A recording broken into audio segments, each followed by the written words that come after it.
Hello बच्चों, और question की 1 mole of an ideal gas at 290 kelvin temperature expand at constant pressure with volume ratio 2, then the gas is cold to initial temperature at constant volume.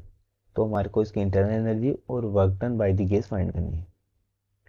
ठीक है, तो देखिए हमारे को दो चीज़ गिवन है, टेम्परेचर गिवन है, इसके अलावा इसने कहा कि कांस्टेंट प्रेशर। कांस्टेंट प्रेशर जो प्रोसेस होती है वो हमारी आइसोबेरिक प्रोसेस होती है।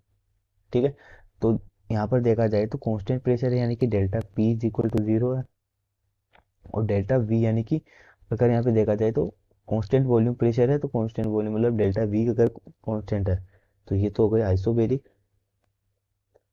आइसोबेरिक, ठीक है, और ये जो प्रोसेस है वो हो जाएगी आइसोकोरिक प्रोसेस। आइसोकोरिक प्रोसेस, ठीक है, तो हमारे को प्रोसेसेस गिवन है। अब देखिए सबसे पहले बात करते हैं।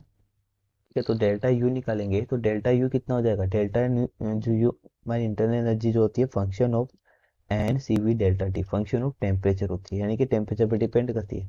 तो इसने कहा कि जब gas is cooled it's initial temperature, उसके इनिशियल टेम्परेचर पे इसको कूल किया जाता है। ठीक है, तो देखिए जैसे प्रोसेस स्टार्ट हुई वापस इनिशियल प्रोसेस में आ गई तो चेंज इन टेम्परेचर जीरो हो जाएगा। तो चेंज इन इंटरनल एनर्जी जो है होल प्रोसेस की वो हमारी जीरो मिलेगी। ठीक है, देखिए हमने पहले इसको एक्सपेंड किया, ठीक है, तो टेम्परेचर इंक्रीज हुआ, देन उसको वापस कूल किया और उसके इनिशियल टेम्परेचर पर वापस लेके आ गए, तो चेंज इन इंटरनल एनर्जी कितनी हो गई, साइक्लिक प्रोसेस हो गई ना ये पूरी, तो change in internal energy zero हो जाएगी। तो हमारा फर्स्ट का आंसर हो गया। सेकंड हमारे को वर्क डन पूछा है। ठीक है, दूसरी चीज़ हमारे को टोटल वर्क डन फाइंड करना है, work done by the gas, तो work done by the first process plus work done by the second process. तो work done by the first process को हम लिखेंगे p multiply delta v plus work done by the two यानी कि P multiply delta we. तो देखिए यहाँ पर अगर देखें तो वर्क इसने कहा सेकेंड प्रोसेस में वॉल्यूम कांस्टेंट है, तो ये वैल्यू जीरो हो जाएगी।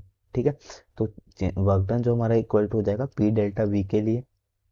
तो यहाँ से चेंज इन वर्क डन को हम क्या लिख सकते हैं, पी। इसने कहा है कि जो रेशियो है वो टू है, वॉल्यूम का रेशियो कितना हो जाता है, टू हो जाता है, यानी कि टू वी माइनस वी हो जाता है। तो यहाँ से वर्क डन कितना हो जाएगा, पी वी। पी वी को हम क्या लिखते हैं, एन आर टी लिखते हैं। ठीक है, तो वर्क डन यहाँ से फाइंड कर सकते हैं, कितना हो जाएगा, एन की वैल्यू वन गिवन है, आर जो होता है वो 8.314 होता है। ठीक है, और जो टीम टेम्परेचर है उसने 290 गिवन है स्टेटिंग के अंदर। तो डेल्टा डब्ल्यू जो है यहाँ से निकल के आएगा, इसको सोल्व करेंगे हम। ठीक है, तो 2.4 किलो जूल। ठीक है, तो वर्क डन यहाँ पे हमारे को पॉजिटिव मिला है, इसका means work done by the gas. ठीक है, ये इसका फाइनल आंसर है। I hope you understand this whole concept. Thank you, best of luck.